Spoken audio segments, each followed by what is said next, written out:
Hello everybody, అందరికీ నమస్కారం.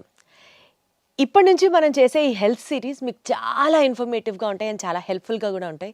If you follow each and every point of what we talk in the interview, because మీ అందరికీ ఉపయోగపడే subjects గురించే మాట్లాడదాం. ఇన్ఫర్మేటివ్గా చాలా చాలా చాలా ఎడ్యుకేటివ్గా ఈ వీడియోస్ చేయాలి, అందరికీ ఉపయోగపడాలి అనే ఒక ఉద్దేశంతో స్టార్ట్ చేస్తున్నటువంటి ఈ సిరీస్లో నేను మీ అందరికీ ఇంట్రడ్యూస్ చేయబోతున్న డాక్టరు మరీ ముఖ్యంగా మా విజయవాడ వాళ్ళందరికీ చాలా అంటే చాలా చాలా చాలా బాగా తెలుసు. ఇన్ఫ్యాక్ట్ హీఈస్ నోన్ 2 తెలుగు రాష్ట్రాలలో దేశవ్యాప్తంగా తెలిసినప్పటికీ కూడా కొంచెం మా విజయవాడ ఆయన అని చెప్పి ఆ ప్రౌడ్ మూమెంట్ మాకుంటూ ఉంటుంది కదా, మాకు అనిపిస్తుంది కదా. So we will take the pride. And bariatric సర్జన్గా, సక్సెస్ఫుల్ బేరియాట్రిక్ సర్జన్గా చాలా థౌజండ్స్ ఆఫ్ మేబీ ఇంకా అంతకంటే ఎక్కువైనా సార్, థౌజండ్స్ ఆఫ్ ఆపరేషన్స్ సక్సెస్ఫుల్గా నిర్వహించిన డాక్టర్ గారు is actually a gastroenterologist and a surgeon. కాబట్టి 2 సబ్జెక్ట్స్ని కంబైన్ చేస్తూ మీ అందరికీ ఉపయోగపడేటువంటి వీడియోస్ చేయడమే ఈ సిరీస్ యొక్క లక్ష్యం. So without any delay, let me take the privilege in introducing to you all the celebrity doctor అనే చెప్పాలి, ఎందుకంటే ఆయన వీడియోస్ కూడా యూట్యూబ్లో ఫాలో అయ్యే వాళ్ళు బోలెడు మంది ఉంటారు. So he is none other than Ravikanth Kongara garu. Sir నమస్తే. నమస్తే అండి. ఎలా ఉన్నారు సార్? అంతా ఫైన్. ఎప్పుడు అలానే ఉంటారు సార్? ఎలా అలా how do you maintain that? అట్లా ఏం లేదండి, దానికి మెయింటైన్ చేయడానికి డిసిప్లిన్. మనకి మార్నింగ్ 8 కల్లా నాది సర్జరీ స్టార్ట్ అయిపోతాయి, 10-11 కల్లా ఓపీ స్టార్ట్ అవుతుంది. ఇంకా డైలీ రొటీన్ అదే. ఈవినింగ్ 5:30-6 వరకు వర్క్ జరుగుతుంది. ఇంకా తర్వాత 1 గంట 2 గంటలు జిమ్ చేసి మళ్ళీ రొటీన్ అదే ఎవ్రీడే. బేసికల్గా సిల్వర్ స్క్రీన్ మీద నాగార్జున గారు మారరు, ఇక్కడ బయట మీరు మారరు, ఎప్పుడూ అలానే ఉంటారు, ఎప్పుడు చూసినా అలాగే ఉంటారు. మనం అందరికీ ట్రీట్ చేసే పేషెంట్సే ఒబీస్ పేషెంట్స్. వాళ్ళకి మనం ఇలా చేయండి అలా చేయండి అని చెప్పేటప్పుడు ముందు మనం హెల్తీగా లేమనుకోండి, we're not fit to preach them ఇలా చేయండి అలా చేయండి అని. ఫస్ట్ ఆఫ్ ఆల్ మన డిసిప్లిన్ మనం చూసుకుంటే వాళ్ళకి ఏదన్నా సలహా ఇవ్వచ్చు. Got it sir. సార్ యాక్చువల్గా ఎప్పుడూ నుంచో మిమ్మల్ని అడగాలనుకుంటున్నాను, బేరియాట్రిక్ సర్జన్గా మీరు చాలా సక్సెస్ఫుల్గా చాలా బాగా ప్రమోట్ చేశారు and people all know you that way. కాకపోతే యువర్ యాక్చువల్ క్వాలిఫికేషన్ బీయింగ్ మీరు ఒక గ్యాస్ట్రోఎంట్రాలజిస్ట్ అండ్ సర్జన్. ఎప్పుడైతే మీరు యూట్యూబ్లో వీడియోస్ వీటి గురించి కూడా మాట్లాడడం స్టార్ట్ చేశారో అప్పుడు మా అందరికీ అర్థమైంది, ఓహో యూ ఆల్సో ట్రీట్ దిస్ అన్నది. ఎలా అట్లాగా from gastroenterology to bariatrics, how did it all happen? యాక్చువల్గా అండి, ఎంబీబీఎస్ తర్వాత 3 years సర్జరీ అండి, అది పోస్ట్ గ్రాడ్యుయేషన్. దాని తర్వాత super speciality 3 years gastroenterology, surgical gastro అనమాట. అది నిమ్స్లో చేయటం జరిగింది. నేను ఎంబీబీఎస్ తర్వాత ఎంబీబీఎస్ వరంగల్ కాకతీయ మెడికల్ కాలేజ్లో చేశాను. తర్వాత ఎంఎస్ జనరల్ సర్జరీ వచ్చేసి సర్జరీ మెయిన్స్ అన్ని రకాల సర్జరీస్కి ట్రైనింగ్ ఉంటుంది, అది ఉస్మానియా మెడికల్ కాలేజ్ హైదరాబాద్లో చేశాను. తర్వాత నిమ్స్లో గ్యాస్ట్రో చేశాను. సో నేను ప్రాక్టీస్ స్టార్ట్ చేసినప్పుడు నిమ్స్లో 2011లో నాది అయిపోయిన వెంటనే నెక్స్ట్ మంత్ ఇక్కడికి వచ్చి స్టార్ట్ చేశాను. ఎందుకంటే మా రిలేషన్, మా బ్రదర్ సిస్టర్ ఇటువైపు సెటిల్ అయినారు కదా, వాళ్ళు అందరం కలిసి ఉండొచ్చని ఇక్కడికి వచ్చాను. ఇక్కడికి వచ్చిన తర్వాత ఆల్రెడీ ఒక 10 మంది పైన గ్యాస్ట్రోఎంట్రాలజిస్టులు ఉన్నారు, సర్జన్స్ ఉన్నారు. సో ఒకప్పుడు ఇప్పుడు నేను కొత్తగా వస్తే నా దగ్గరికి ఎవరినైనా పేషెంట్ నమ్మి ఎలా పంపిస్తారు? ఇప్పుడే పాస్ అవుట్ అయ్యి వచ్చాం, వీడు ఎలా చేస్తాడో ఏం చేస్తాడో ఎప్పటి నుంచో ఉన్న డాక్టర్స్ ఉంటారు కదా. ఇప్పుడు ఒక గాల్ బ్లాడర్ ఆపరేషన్, పసర సంచిలో రాళ్ళకు ఆపరేషన్ చేయాలన్నా, అపెండిక్స్ ఆపరేషన్ చేయాలన్నా, పొట్టకు సంబంధించిన ఎండోస్కోపీ చేయాలన్నా, ఏదైనా కొత్తగా మనం వచ్చినప్పుడు మనం ఎవరికి తెలియదు. యాక్చువల్గా నేను చదువుకుందేమో వరంగల్ అండ్ హైదరాబాద్. ఒక 15 ఏళ్ళు మొత్తం నేను పుట్టింది పెరిగింది అంతా కూడా తెలంగాణలోనే, సెటిల్ అయింది ఇటు. కాబట్టి నాకు ఇటువైపు ఎక్కువ పరిచయాలు లేవు. మా ఫ్రెండ్స్ ఇప్పుడు హైదరాబాద్లో ఏ హాస్పిటల్కి వెళ్ళినా నా జూనియర్స్ కానీ సీనియర్స్ కానీ ఉంటారు. ఏ హాస్పిటల్కి వెళ్ళినా హలో హాయ్ అని పలకరించే ఫ్రెండ్స్ ఉంటారు. ఇక్కడ ఎవరు లేరు. అట్లా నాకు రిఫరల్స్ వచ్చేవి కావు. అంటే పలానా కండిషన్కి ఈయన క్వాలిఫైడ్ డాక్టరు, బెటర్ డాక్టర్ అనేది కొత్తగా వచ్చిన వాళ్ళకి ఎవరు ఉండరు. కాబట్టి నా దగ్గరికి రెగ్యులర్ గ్యాస్ట్రో ప్రాక్టీస్ ఏది వచ్చేది కాదు. ఓకే.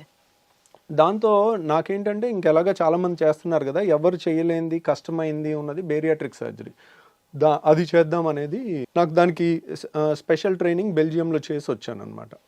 సో అందుకని నేను బేరియాట్రిక్ సర్జరీ ఆ కాలంలో ఎవ్వరు చేయట్లేదు. అది మొదలుపెట్టాం. మనం మొదలుపెట్టినప్పుడు ఛాలెంజింగ్ కేసెస్ తీసుకుని, అంటే 200 kgs హైదరాబాద్లో అన్ని కార్పొరేట్ హాస్పిటల్లో వదిలేసిన పేషెంట్స్ని కానీ, పండ్రి కానీ, బాల్భీముడు కానీ, అసలు ఇన్యూమరబుల్ 250 కేజీలు దాటిన పేషెంట్స్, చావు బతుకులు వచ్చిన పేషెంట్స్, అలా చాలామందిని ట్రీట్ చేయగలిగాం. సో అప్పుడు ఫోకస్ అంతా దాని మీద ఉండింది. దానివల్ల బేరియాట్రిక్ సర్జరీ ఎవరు చేసేవాళ్ళు లేరు కాబట్టి మీరు లైమ్ లైట్ లోకి రావడం జరిగింది. అది మోనోపోలీ లాగా ఎక్కువ రిఫరల్స్ అందరూ పేషెంట్ టు పేషెంట్ వచ్చేదన్నమాట. సో అట్లా మనం కష్టమైన పేషెంట్స్, వెరీ లావు ఉన్న పేషెంట్స్, 200 కేజీలు 250 కేజీలు చావు బతుకులో ఉన్నాయి అన్నీ అందరు రిజెక్ట్ చేసినాయి. అవి చేయటం వల్ల దాంట్లో ఎక్కువ గుర్తింపు వచ్చింది. ఎప్పుడైతే కోవిడ్లో మనం ఖాళీగా ఉండి లాక్డౌన్లో ఏదో టైంపాస్కి ఒక గ్యాస్ట్రో అది చదువుకున్నాం కదా, సర్జరీ అది చదువుకున్నాం కదా అని జనరల్ టాపిక్స్ కొన్ని నేను ఒక 40 వీడియోలు చేశానండి. చేసిన తర్వాత అవి బాగా వైరల్ అయ్యి ఎక్కువ మంది, అంటే మనం ఇవన్నీ చేస్తున్నారు గ్యాస్ట్రోఎంట్రాలజిస్ట్, గ్యాస్ట్రో ప్రాక్టీస్ అని అందరికీ తెలవటం వల్ల ఒకళ్ళ నుంచి ఒకళ్ళు పేషెంట్స్ రావటం జరిగింది. ఇప్పుడు ఏంటంటే మనకి బేరియాట్రిక్ సగం ఉంటున్నారు. గ్యాస్ట్రో అనేది ఏంటంటే అదొక సముద్రం లాగా చాలా రకాల కంప్లైంట్స్ ఉంటాయి. అంటే గ్యాస్ ట్రబుల్ కానించి, గ్యాస్ ట్రబుల్ అంటేనే అదొక మహాసముద్రం లాగా ఉంటుంది. దాంట్లో చాలా రకాల కంప్లైంట్స్ ఉంటాయి. దానికి తోడు ప్యాంక్రియాస్ అని, లివర్ అని, కిడ్నీ రాదు కానివ్వండి, కిడ్నీ చుట్టుపక్కల ఉండే చాలా అవయవాలు కూడా అన్ని పొట్టలోనే ఉంటాయి కదా. గ్యాస్ట్రో అంటేనే పొట్టకు సంబంధించింది. స్ప్లీన్ అని, చిన్న పేగు, పెద్ద పేగు చాలా ఉంటాయి అన్నమాట. ప్లస్ ప్రాక్టాలజీ అంటారు, అంటే చాలామందికి బ్లడ్ పట్టడం, అంటే పైల్స్, ఫిషర్స్, ఫిస్ట్లా, ఇట్లా రకరకాలు, అంటే నోటి దగ్గర నుంచి పేగులో కింద వరకు వచ్చే అంతా కూడా దాంట్లో కవర్ అవుతుంది అన్నమాట. బట్ ఒకటి సార్, ఇలా 2 స్ట్రీమ్స్ని మీరు కవర్ చేయడం, మీరు అందులో స్పెషలైజ్ అయి ఉండడం ఇప్పుడు మాకు చాలా హెల్ప్ అవుతుంది. బికాజ్ అటు బేరియాట్రిక్ సబ్జెక్ట్ గురించి అన్నా మీ దగ్గరికే రావాల్సి ఉంటుంది, ఇటు గ్యాస్ట్రో సమస్య ఏదైనా సరే మీ వైపే చూడాల్సి ఉంటుంది. సో ఐ థింక్ ఇప్పుడు మనం స్టార్ట్ చేసే ఈ సిరీస్లో let us talk about both the issues, 2 cover అయ్యేటట్టు. ఎందుకంటే అవే ప్రజలను ఇప్పుడు బాగా పీడిస్తున్నటువంటి మెజారిటీ ఆఫ్ ది ప్రాబ్లమ్స్లో అవి కూడా ఉన్నాయి. కాబట్టి టు స్టార్ట్ విత్ అండి, ఈ ఎపిసోడ్లో స్పెషల్గా మనం గ్యాస్ ప్రాబ్లం గురించి మాట్లాడుకుందాం. గ్యాస్ ప్రాబ్లం అనేది చాలామంది రెగ్యులర్గా ఫేస్ చేస్తూ ఉన్నటువంటి ప్రాబ్లమే. గ్యాస్ వదలడం అనేది మధ్యలో నలుగురిలో ఉన్నప్పుడు కాస్త ఇబ్బందిగా అనిపించవచ్చు. అండ్ బ్లోటింగ్, కడుపు ఎప్పుడు ఫుల్గా అనిపించడం, ఏమి తినాలనిపించకపోవడం. సో మేబీ ఇవాల్టి రేపటి మనకున్న స్ట్రెస్డ్ లైఫ్ స్టైల్ ఒక మేజర్ రోల్ ప్లే చేస్తున్నా సరే, గ్యాస్ ప్రాబ్లమ్ని కనుక సరిగ్గా ట్రీట్ చేయకపోతే చాలా కాంప్లికేషన్స్ కూడా వస్తాయని విన్నాము. So you have to tell us అసలు ఈ గ్యాస్ ప్రాబ్లం అంటే ఏంటి సార్, ఎన్ని రకాలు ఉంటాయి, and how do we overcome this? So గ్యాస్ట్రోఎంట్రాలజిస్ట్కి అంతా గ్యాస్ మయం లాగే ఉంటుందండి. రోజు ఉదయం నుంచి సాయంత్రం వరకు పేషెంట్స్ అందరూ గ్యాస్ అని వస్తారు. యాక్చువల్గా గ్యాస్ అనేది ఏమి ఉండదండి. యాక్చువల్గా టెక్స్ట్ బుక్లో సార్ నాకు గ్యాస్ ట్రబుల్ ఉందని అంటారు. గ్యాస్ ట్రబుల్ అనే వర్డ్ ఎక్కడ పుస్తకాల్లో ఉండదు. There is no term, no disease like gas trouble. Okay, gas trouble అంటే ఒక్కొక్కరికి ఒక్కొక్కటి. ఇప్పుడు కొంతమందికి తేపులు ఎక్కువ వస్తే దాన్ని గ్యాస్ ట్రబుల్ అంటారు. కొంతమంది పట్టుభ్రమంగా ఉంటే గ్యాస్ ట్రబుల్ అంటారు. కొంతమందికి గ్యాస్ కింద నుంచి ఎక్కువ వస్తే దాన్ని గ్యాస్ ట్రబుల్ అనుకుంటారు. కొంతమంది కడుపు నొప్పి వస్తే గ్యాస్ అనుకుంటారు. కొంతమంది ఛాతీలో మంటలాగా ఉంటే గ్యాస్ ట్రబుల్ అనుకుంటారు. రకరకాలుగా. సో కొంతమందికి ఊరికే విరోచనాలు, ఇర్రెగ్యులర్గా బౌల్ మూమెంట్స్ వస్తే ఏదో గ్యాస్ ఉందని అంటుంటారు. బ్లోటింగ్ అంటారు, ఉబ్బరం అంటారు, ఇట్లా రకరకాల. ఇది పలానా ఒక జబ్బు కింద కాదండి.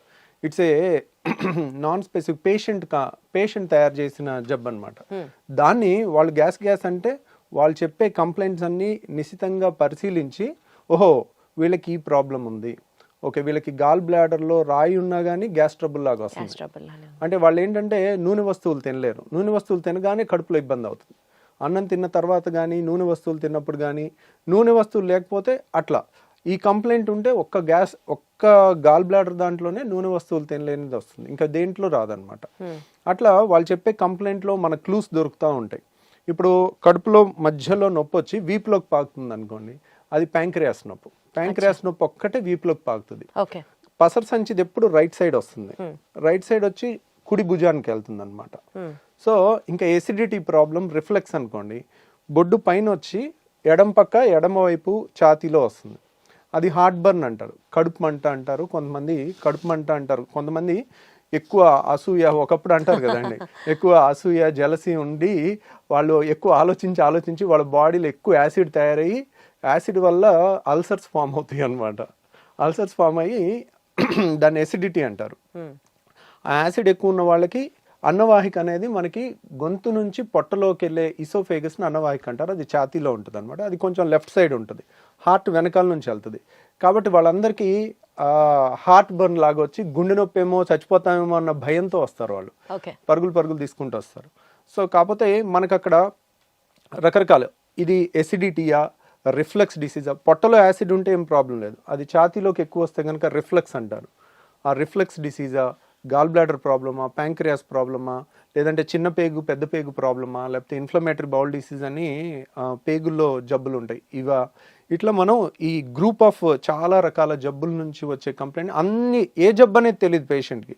పేషెంట్ నాకు గ్యాస్ అని వస్తారు, అది మనం డీకోడ్, ఒక డాక్టర్ డీకోడ్ చేయాల్సిందనమాట. అది సో బేసికల్గా ఎక్కడ పెయిన్ చెప్తున్నారు అని చెప్పి ఆ పెయిన్ నుంచి ఇది ఏ నొప్పి అన్నది మీకు అర్థమవుతుంది కదా సార్, వాళ్ళు చెప్పేదాన్ని బట్టి ఏ నొప్పి ఇది అన్నది మీకు అర్థమవుతుంది. అంటే పేషెంట్తో మనం కీన్గా మాట్లాడితే కొంతవరకు వాళ్ళు చెప్పేదాన్ని బట్టి మనకు అందాజుగా ఐడియా వచ్చేస్తుందండి.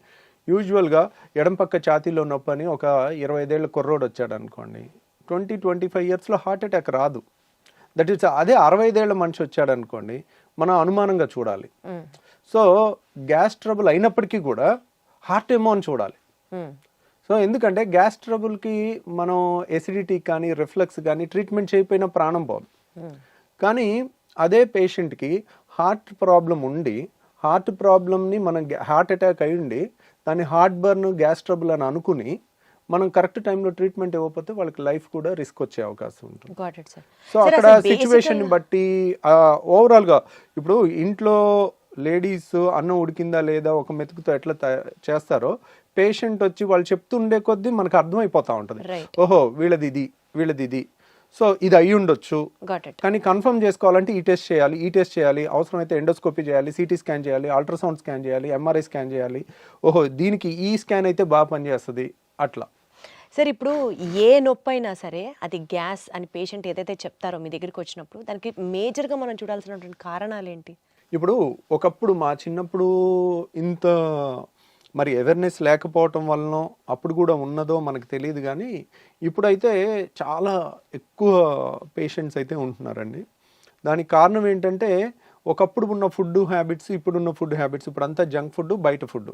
ఒకప్పుడు మనకి ఇంట్లో ఏది వండితే అదే తినేవాళ్ళం, ఇప్పుడు బయట ఫుడ్స్ చాలా చాలా చాలా ఎక్కువైపోయినాయి. ఇప్పుడు మన ఇంట్లో కూడా 2-3 పిల్లలు ఉంటే ఒక్కొక్కళ్ళు ఒక్కొక్క రెస్టారెంట్ ని ఒక్కొక్క ఐటమ్ ఆర్డర్ పెట్టే పరిస్థితి ఉంది. ప్రతి ఇంట్లో కూడా ఇది ఉంది, ఇది ఎవరు ఇల్లు ఎక్సెప్షన్లా లేదు.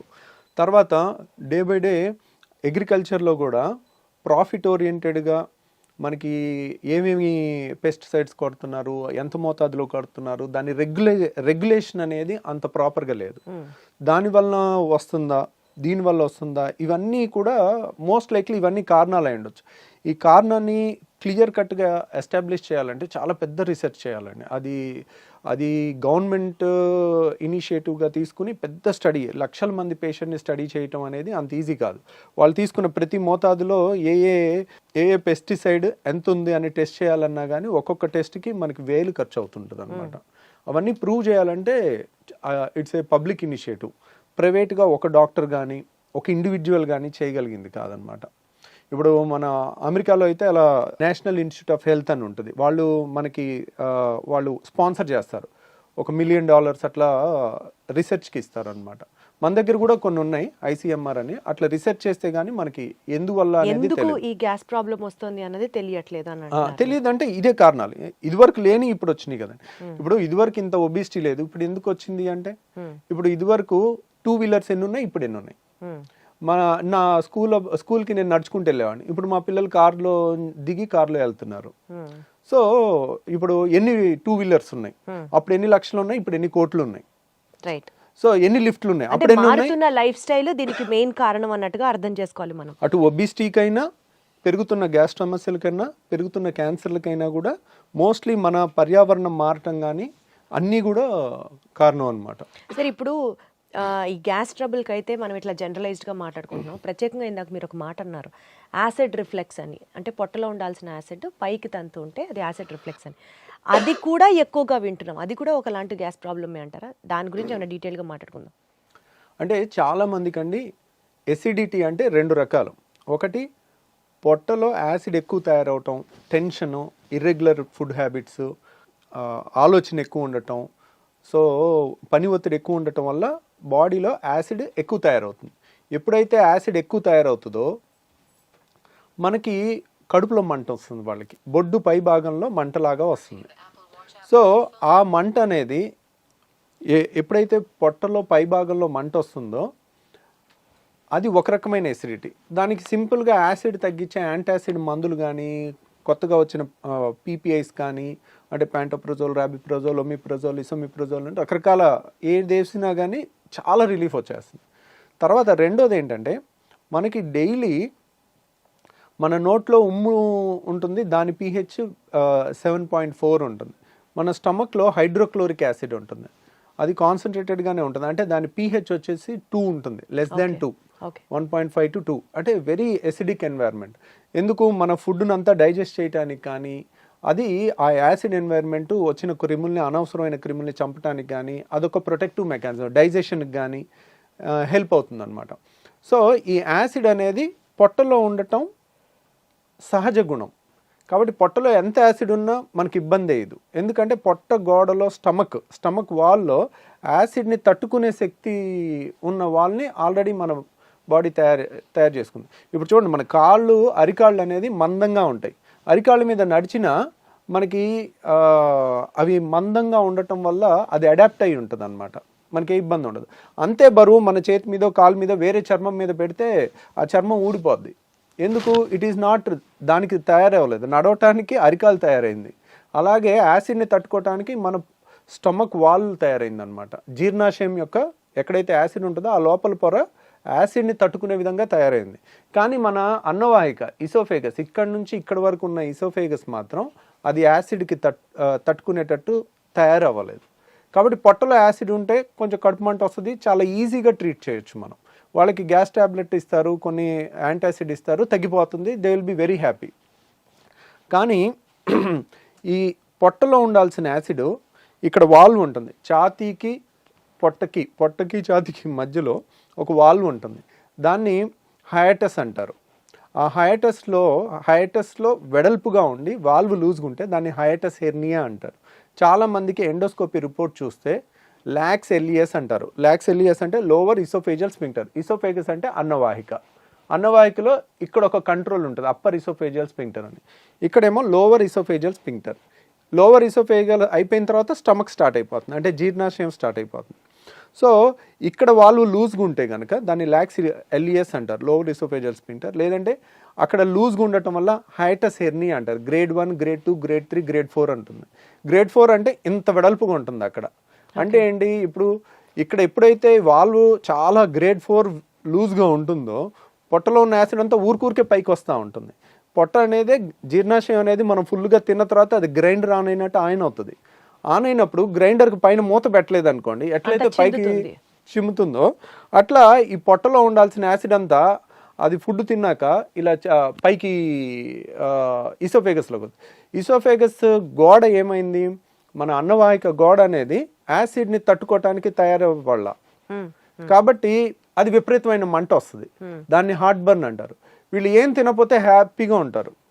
ద మొమెంట్ తిన్న తర్వాత వాళ్ళకి ఒక గంట 2 గంటలు ఆ గ్రైండర్ లాగా ఆడినంతసేపు యాసిడ్ అనుకొచ్చి ఈ ఛాతీ అంతా మంట పట్టేసినట్టు ఉండటం, భుజంలో నొప్పి రావటం, ఎడం భుజంలో రావటం, తర్వాత ఎడం పక్క ఛాతీలో వచ్చేసరికి వెంటనే గుండె ప్రాబ్లం అని గడగడలాడిపోతూ ఉంటారు.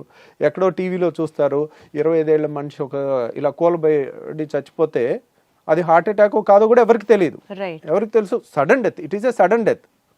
హార్ట్ అటాక్ అని ప్రూవ్ ఉండదు, కానీ అందరూ దానికి లేబుల్ వేసేస్తారు. ఇప్పుడు మీడియా ఎవరన్నా సడన్ గా కోల్బడి చచ్చిపోయారు అనుకోండి, హార్ట్ అటాక్ అని తోసేస్తారు. Who can prove it? దానికి రియల్ గా ప్రూవ్ చేయాలంటే సడన్ డెత్, సడన్ గా కళ్ళు తిరిగి పడిపోయి చచ్చిపోవటానికి చాలా కారణాలు ఉంటాయి. సో ఇప్పుడు అంతెందుకు, మనకి ఒలింపిక్స్ ఆడే ఒలింపిక్ ప్లేయర్స్ కూడా రన్నింగ్ చేస్తూ సడన్ గా కోల్బడి చచ్చిపోయినట్టుంది. మరి వాళ్ళకి హార్ట్ అటాక్ వస్తుందా? అథ్లెట్స్కి రాదు కదా. సో చాలామంది ఏంటంటే మీడియాలో ఎమెచ్యూర్ పీపుల్, అంటే నాన్ ప్రొఫెషనల్ పీపుల్ ర్యాపిడ్ కన్క్లూజన్స్కి వస్తారు. ఆ ర్యాపిడ్ కన్క్లూజన్స్కి వచ్చి ఒక యంగ్స్టరు కళ్ళు తిరిగి పడిపోతే హార్ట్ అటాక్ వచ్చి చచ్చిపోయాడని అలా ప్రొజెక్ట్ చేశారనుకోండి, ఎడం పక్క గుండెలో నొప్పి వచ్చిన, హార్ట్ బర్న్, యాసిడ్ ప్రాబ్లం వల్ల, రిఫ్లెక్స్ వల్ల వచ్చిన వాళ్ళందరూ నిద్రలేని రాత్రులు గడపాల్సి వస్తుంది. అమ్మో నేను చచ్చిపోతే సార్, ఎలాగా. కానీ అసలు ఈ యాసిడ్ రిఫ్లెక్స్ వల్ల ప్రాణాలు పోయే సిచ్యువేషన్ కూడా ఉంటుందా సార్? ఉండదు, కానీ ఆ భయంతో ప్రాణం పోయినట్టు బతుకుతారు వాళ్ళు. అయ్యయ్యో. సో ఎప్పుడైతే ఎక్కడో టీవీలో ఒకటి చూసి సడన్గా యంగ్స్టర్స్లో కూడా హార్ట్ అటాక్స్ పెరిగిపోయినాయి అని మీడియాలో వచ్చింది అనుకోండి, అమ్మో ఎడం పక్క నొప్పి వస్తుంది, నాకు గుండె నొప్పి ఏమో, నేను అలా చచ్చిపోతానేమో, నా పిల్లలు ఏమైపోతారు, నా భార్య ఏమైపోద్ది, ఇంకా రాత్రి అంతా నిద్రపోకుండా అలా కూర్చుని ఉంటారు వాళ్ళు, బయటికి చెప్పుకోలేరు. కానీ వాళ్ళకి ఏదైనా తింటేనే కదా వచ్చేది ఆ అనీజీనెస్. కానీ వచ్చినప్పుడు కూడా మరి తింటే ప్రతి పూట తింటారు కదా. ఇప్పుడు కొంతమంది ఇర్రెగ్యులర్ టైమింగ్స్లో, ఈ కాలంలో స్ట్రెస్ లేని జాబ్ ఏది ఉంది, కరెక్ట్ టైంకి ఫుడ్ తినే జాబ్ ఏది ఉంది? అందరూ పరుగులు తీస్తా ఉండి రాత్రి 10ంటికి వచ్చి బిర్యానీ తినొచ్చారు అనుకోండి, అర్ధరాత్రి 12ంటికి వాళ్ళకి వస్తుంది కరెక్ట్గా. ఆ టైంలో ఇంకా వాళ్ళు నిద్రపోరు పాపం, ఒకసారి ఇంట్లో వాళ్ళు నిద్రపోనివారు, కొంతమంది సైలెంట్ గా సఫర్ అవుతా. మరి ఏంటి సార్ దీనికి ప్రాబ్లం? ఆ లూజ్ అయిన వాల్వ్ ని టైట్ చేయొచ్చా? ట్రీట్మెంట్ ఏంటి? ఇంకా వాళ్ళు ఏం తినకుండా ఉంటారా? అంటే గ్యాస్ ట్రబుల్లో చాలా మంది ఇలాంటి పేషెంట్స్ ఏంటంటే వీళ్ళకి మందులు ఇచ్చి ఫస్ట్ తగ్గించవచ్చండి. అంటే కంప్లీట్గా తగ్గించకపోయినా కంప్లీట్గా ఒక వాల్వ్ అనేది స్ట్రక్చరల్ డిఫెక్ట్ ఉంటే it has to be rectified. Okay. Acid ఎక్కువ ఉందనుకోండి, యాసిడ్ని తగ్గించవచ్చు. ఇక్కడ యాసిడ్ ఎక్కువ ఉండటం ప్రాబ్లం కాదు, నార్మల్ ఉండాల్సిన యాసిడే ఉంది, కానీ పొట్టలో ఉండాల్సిన ఛాతీలోకి వస్తుంది. రైట్. సో అక్కడ లూజ్గా ఉన్న వాల్వ్ని ఏదో విధంగా టైట్ చేసుకోవాలి. ఆ టైట్ చేసుకునే ముందు మనకి కొన్ని జాగ్రత్తలతో తగ్గించవచ్చు. ఆ జాగ్రత్తలు ఏంటంటే రిఫ్లెక్స్ కేర్ అంటారు దాన్ని. దాంట్లో ఏంటంటే ఒకేసారి కడుపు నిండా తినటం అనేది పెట్టుకోకూడదు. కడుపు నిండా తింటే ఏంటంటే ఈ ఛాతీలోకి ఎక్కువ వెనక్కి రావటం అనేది ఎక్కువ ఉంటుంది. ఇప్పుడు 4 ఇడ్లీలు 5 ఇడ్లీలు పడుతున్నాయి అనుకోండి, వాళ్ళు 2 మించి తినకూడదు. ఒకసారి కరెక్ట్గా గంటన్నర ఆగి మళ్ళీ 2 తీసుకోవాలి, మళ్ళీ గంటన్నర 2 గంటలు ఆగి మళ్ళీ 2 తీసుకోవాలి. ఇంకా దానికి నామోషి పడకూడదు, బాక్స్లో పెట్టేసుకోవాలి. ఎక్కడైనా ఒక 5 నిమిషాలు బ్రేక్ తీసుకోవాలి, పనిలో అయినా టక్ తినేసి అట్లా తెలివిగా చేసుకుంటే కనుక ఒకేసారి ఎక్కువ ఫుడ్ లేకపోతే ఎక్కువ వెనక్కి రాదు, ఎక్కువ యాసిడ్ తయారవదు, ఎక్కువ వెనక్కి రాదు, కూడా అంత అనీజీనెస్ ఉండదు అప్పుడు పాపం ఉండదు. అది ఒకటి. తర్వాత చాలా మంది చేసేది ఏంటంటే చక్కగా 4 ఇడ్లీలో 5 ఇడ్లీలో లేదంటే 3-4 దోశలో తినేసి గ్లాసు నీళ్లు 2 గ్లాసు నీళ్లు తాగుతారు. తాగితే ఇంకా ఎక్కువ వెనక్కి వచ్చేస్తుంది. సో వీళ్ళు ఎప్పుడు కూడా నీళ్లు తిన్న తర్వాత తాగకూడదు. మనకి నీళ్లు తాగాలి, ఒక 4 గ్లాసులైనా ముందు తాగేసేయండి. నీళ్ళు ఎప్పటికప్పుడు దిగిపోతాయి, నీళ్ళ వల్ల యాసిడ్ ఎక్కువ తయారవదు, వెనక్కి వచ్చినా అంత ఇబ్బంది ఉండదు, అంత ఎక్కువ కూడా రాదు, ఎప్పటికప్పుడు తొందరగా వెళ్ళిపోద్ది నీళ్ళు అనేది. సో నీళ్ళంతా తాగేసిన తర్వాత ఒక 10 నిమిషాల తర్వాత అప్పుడు ఫుడ్ తిన్నారనుకోండి, ఫుడ్ తిన్నాక నీళ్ళు తాగలేదనుకోండి, వెనక్కి వచ్చేది తక్కువ ఉంటుంది, స్టమక్ మొత్తం నిండిపోదు. అంటే ఫుడ్తో సగం నిండిపోయి సగంతో నీళ్ళతో ఉంటే ఆ గ్రైండర్ ఆన్ అవగానే సప్పని పైకి కొట్టేస్తుంది. సో ఇలా రిఫ్లెక్స్ కేర్ అని ప్లస్ యాసిడ్ తగ్గించే టాబ్లెట్స్ కొన్ని వేసుకుంటే కూడా చాలా రిలీఫ్ వస్తుంది వాళ్ళకి. సో ఇలా మందులతో 90% క్యూర్ చేయొచ్చు. వండర్ఫుల్. కానీ ఒక 10% మాత్రం ఇంకా తిరుగుతూనే ఉంటారు. ఒక డాక్టర్ దగ్గరికి వెళ్తారు, మందులు ఇస్తారు, తగ్గదు. ఇంకో డాక్టర్ దగ్గరికి వెళ్తారు, మందులు ఇస్తారు, తగ్గదు. అక్కడ స్ట్రక్చరల్ ప్రాబ్లమ్ని అలా 10% వాళ్ళకి మనం లేటెస్ట్గా ఒక టెస్ట్ వచ్చిందండి, దాన్ని 24 అవర్ pH స్టడీ అంటారు. అంటే 24 గంటలు మనం హాస్పిటల్లో ఉంచి ఒక మెషిన్కి బెల్ట్ దగ్గర పెట్టేస్తాం. బెల్ట్ దగ్గర పెట్టేసి సన్న దారం లాంటిది ముక్కులోంచి స్టమక్ వరకు పంపిస్తే దాని మీద pH సెన్సార్స్ ఉంటాయి. అంటే ఇక్కడ ఎంత pH ఉంది, పొట్టలో ఎంత pH ఉంది అనేది 24 అవర్స్ మనం టెస్ట్ చేయాలి. టెస్ట్ చేస్తే యాసిడ్ ఇక్కడ కూడా ఎక్కువ ఉందని వచ్చినప్పుడు pH ఇక్కడ 2 ఉంటుంది, ఇక్కడ 7 ఉండాలి. ఇక్కడ కూడా 2 ఉందనుకోండి, that indicates reflex disease, acid reflex disease. దాన్ని కన్ఫర్మ్ చేసుకున్న తర్వాత ఆ టెస్ట్ పాజిటివ్ వస్తే మాత్రం సర్జరీ చేసుకోవాలి. ఆ టెస్ట్ కొంచెం కాస్ట్ ఎక్కువ ఉంటుంది, 24 గంటలు హాస్పిటల్లో ఉండి చేసుకోవాలి. సో బట్ దాంట్లో కనుక మనకి పాజిటివ్ వచ్చిందంటే కనుక అప్పుడు we can consider reflex surgery. Anti reflex surgery అనేది మనం ఈ వాల్వ్ని టైటన్ చేసుకుంటే వెనక్కి రాకుండా ఉంటుందన్నమాట. ఓకే. సో ఆ సర్జరీ మన దగ్గర ఇక్కడ చేస్తున్నారా సార్? మనం కూడా పర్ఫామ్ చేస్తాం. ఈ యాంటీ రిఫ్లెక్స్ సర్జరీని నిస్సెన్స్ ఫండ్ అప్లికేషన్ అంటారు. దాని పేరు నిస్సెన్స్ అనే సైంటిస్ట్ పేరు పెట్టారనమాట. ఆ ఫండ్ అప్లికేషన్ అంటారు. దానికి ఆల్మోస్ట్ కోత ఉండదు, కుట్టు ఉండదు, చిన్న హోల్ ద్వారా చేస్తాము. ఒక 20 minutes to 30 minutesలో అయిపోతుంది. ఈరోజు మార్నింగ్ చేస్తే నెక్స్ట్ డే ఈవినింగ్ 95% డిశ్చార్జ్ అయిపోతారు.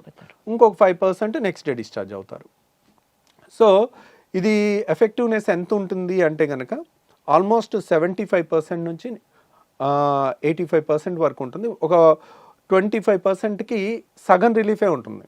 ఎందుకు దాంట్లో 100%కి 100% గ్యారంటీ చెప్పలేకపోతున్నాం. ఇప్పుడు రాళ్ల సమస్య ఉంది, గాల్ బ్లాడర్ తీసేసాం, 100% క్యూర్, మళ్ళీ జన్మలో వాళ్ళు మన దగ్గరికి రావాల్సిన పని ఉండదు. అది 100% అనే 99% 100% గ్యారంటీగా చెప్పేయచ్చు.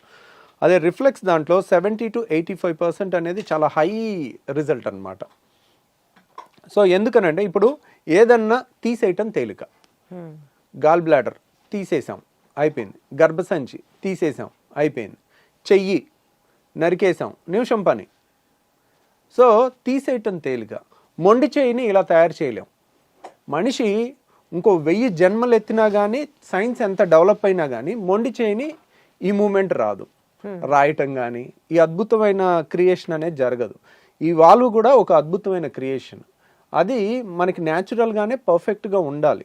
దాన్ని మనం క్రియేట్ చేస్తున్నప్పుడు మనం ఒక గాడ్ క్రియేట్ చేసిన క్రియేషన్ అంత పర్ఫెక్షన్గా ఎప్పటికీ చేయలేం. 80% క్రియేషన్ అనేది ఇంకా వరల్డ్స్ బెస్ట్ రిజల్ట్ అనమాట. ఆ మాత్రం రిజల్ట్ ఇవ్వటమే చాలా కష్టం. అందుకనే అంత రిజల్ట్ కూడా ఇవ్వలేక ఎవ్వరు ఈ సర్జరీస్ అసలు చెప్పరు. మీరు 10 మంది నా దగ్గరికి సర్జరీ కోసం వస్తారు, వాళ్ళు ఆల్రెడీ 10 మంది గ్యాస్ట్రోఎంట్రాలజిస్ట్ని చూసుంటారు.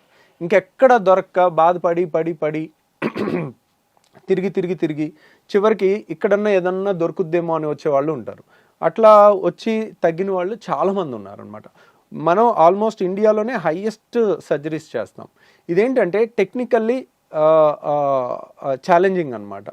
మనం కొంచెం ఈ టైట్ ఎక్కువ చేసామనుకోండి వాళ్ళకి ముద్ద దిగదు, పట్టేసుకున్నట్టు ఉంటుంది. మళ్ళీ తక్కువ చేసామనుకోండి వెనక్కి వస్తుంది. అది చాలా కరెక్ట్గా ముందు నుయ్యి వెనక్కి గొయ్యిలాగా ఉంటుంది అనమాట ఈ సర్జరీలో. సో అందువల్ల ఈ నిసన్స్ ఫండ్ అప్లికేషన్ అనేది అంత తొందరగా నేను కూడా చెప్పను. ప్లస్ చాలామందికి ఒక టెస్ట్ చేసుకోమని చెప్తాను, మీకు రిఫ్లెక్స్ ఉందా లేదా అని మీరు తెలుసుకోవటానికి. ఇప్పుడు సపోజ్ సార్ ఊరికే వెనక్కి వస్తుంది సార్, తిన్న తర్వాత ఇబ్బంది అవుతుంది సార్, ఛాతీ మండుతుంది, గొంతులోకి వస్తుంది, తేపులు వస్తుంది, మెతుకులు వస్తున్నాయి. ఊరికే కొంతమందికి ఏంటంటే రాత్రి 10ంటికి తిని పడుకుంటారు, పడుకున్న తర్వాత వెంటనే నిద్రపోతారు, పేగులు కదులుతూ ఉంటాయి, కదులుతున్నప్పుడు ఈ వాల్వ్ లూజ్గా ఉంటుంది. అది ఒక్కసారి ఇలా గ్రైండర్ లాగా మధ్యలో ఒక్కసారి ఆన్ అయినప్పుడు టక్కున బుడుకుమని గొంతులోకి వచ్చేస్తాయి, వాటర్ వచ్చేస్తాయి. వాళ్ళు నిద్రపోయి ఉంటారు. మనిషి సోయిలో ఉంటే వెంటనే ఆ వాటర్ని మళ్ళీ మింగేయటమో ఊసేయటమో చేస్తారు. ఇంతే వస్తుంది, కొద్దిగే ఒక గుక్కంతా వస్తుంది. వాళ్ళు నిద్రపోయి ఉండేసరికి అది పొలమారుద్ది, దగ్గిలేస్తారు నిద్రలో పొలమారి. సో ఇది ఒక లక్షణం అనమాట రిఫ్లెక్స్కి. ఇంకొకటి ఏంటంటే కడుపు నిండా తినేసి ఏ మనిషి అయినా సపోజ్ ఒక 20 ఏళ్ళ కుర్రోడో 30 ఏళ్ళ పర్సన్ మన దగ్గరికి ఈ కంప్లైంట్స్తో వచ్చినప్పుడు కడుపు నిండా 4-5 ఇడ్లీలు అందరూ మీ ఫ్రెండ్స్ అంతా ఎలా తింటారో అలా నువ్వు తిని ముందు కొంగు, ముందు కొంగి కాళ్ళతో చేతులతో కాళ్ళు పట్టుకోవటానికి ట్రై చేయి. అప్పుడు ఏమవుతుంది, నువ్వు ఎప్పుడైతే ముందు కొంగుతావో ఈ ప్రెషర్ పెరుగుతుంది. మనం ఇలా ముందు కొంగగానే పొట్టని స్క్వీజ్ చేస్తాం, పొట్టలో ప్రెషర్ పెరుగుతుంది. ఈ వాల్వ్ లూజ్ ఉందనుకోండి వాళ్ళు ఆపలేరు, టక్కున గొంతులోకి వచ్చేస్తుంది. సో ఈ టెస్ట్ అనేది ఎక్కడ పుస్తకాల్లో లేదండి, ఇది ప్రాక్టికల్ అండ్ కామన్ సెన్స్. ఈ టెస్ట్ అనేది మోస్ట్ వాల్యుబుల్ థింగ్. ఎందుకంటే 10 మంది చేస్తుంది మీ ఫ్రెండ్స్, మీరు చేయలేకపోయారంటే దాని అర్థం ఏంటి, ఇక్కడ రిఫ్లెక్స్ ఉంది, వాల్వ్ తేడా ఉంది, దాన్ని సరి చేసుకోవాలి. సో బేసికల్గా లైఫ్ స్టైల్తో మీరు చెప్పినటువంటి తక్కువ మోతాదులో తినడం, గ్యాప్లు ఇచ్చుకుంటూ తినడం, ఇలా చేసుకుంటూ టాబ్లెట్స్ కొన్ని మీరు సజెస్ట్ చేసిన వాడడం ఒక పద్ధతి. అండ్ ఇంకా కాంట్ బట్ అనుకున్నప్పుడు there is also surgery option which is only 80 to 85% accurate. దీన్ని మనం ఇంకా కంప్లీట్గా ప్రివెంట్ చేయడం అన్నది ఇంకా మన చేతిలో లేదు కదా సార్, బికాజ్ అది స్ట్రక్చరల్గా వచ్చినటువంటి చేంజ్ కాబట్టి. సో దాన్ని మనం ప్రివెంట్ చేయలేము. The best thing they can do is మీలాంటి ఒక బెస్ట్ గ్యాస్ట్రోఎంట్రాలజిస్ట్ని సజెస్ట్ చేయడమే, కలవడమే, మీతో మాట్లాడడమే. సో విన్నారు కదండి, గ్యాస్ ప్రాబ్లం అనేది మనం లైట్గా తీసుకోవడానికి ఏమాత్రం లేదు. ఈ రిఫ్లెక్స్ అనేది కనుక ఇందాక సార్ చెప్పినట్లుగా ఒక 2-3 టెస్టులు మనకది మనమే చేసుకోవచ్చు, హాస్పిటల్లో అడ్మిట్ అయ్యి చేసుకోవాల్సింది కాదు. ఇలాంటివి గమనించుకుంటూ ఎప్పటికప్పుడు మనకు ఆ రిఫ్లెక్స్ సమస్య ఉందా, మేబీ దీనివల్ల ఇంత ఇబ్బంది పడుతున్నామా అన్న ఒక మినిమం అండర్స్టాండింగ్తో డాక్టర్ని కలవడం చాలా చాలా చాలా అవసరం. Thank you so much sir. Thank you అండి.